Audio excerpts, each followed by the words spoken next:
ಕೆಲವರು ನಮ್ಮ ಇಂಪ್ಯಾಕ್ಟ್ ನಿಂದ ಹಾಕೋತಾ ಇದ್ದಾರೆ. ತಾಕತ್ತಿದ್ರೆ 10ನೇ ತಾರೀಕು, 11ನೇ ತಾರೀಕು, 12ನೇ ತಾರೀಕು, 13, 14, 15, 16, 17, 18, 19 ಫಾಲೋ ಅಪ್ ವಿಜುವಲ್ ಇದ್ರೆ ಹಾಕಬೇಕು.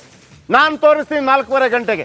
ಇದು ಒನ್ ಅಂಡ್ ಓನ್ಲಿ ರಿಪಬ್ಲಿಕ್ ಕನ್ನಡದ ಇಂಪ್ಯಾಕ್ಟ್. ರಿಪಬ್ಲಿಕ್ ಕನ್ನಡದ ಇಂಪ್ಯಾಕ್ಟ್. ಆ ತಾಯಿಯ ಜೊತೆ ಮಾತನಾಡಿಸಿದ್ದು, ಆ ನಂತರ ಅಲ್ಲಿಗೆ ರಿಪೋರ್ಟರ್ ಕಳಿಸಿದ್ದು ಇದೇ ಅಂಕಿತ.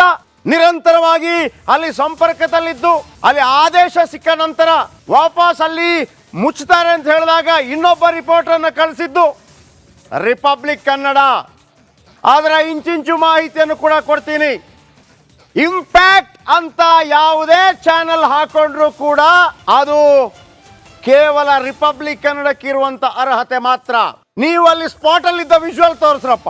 10ನೇ ತಾರೀಕು, 11ನೇ ತಾರೀಕು, 12ನೇ ತಾರೀಕು ನಿರಂತರವಾಗಿದ್ದಂತ ವಿಜುವಲ್ ತೋರಿಸ್ರಪ್ಪ.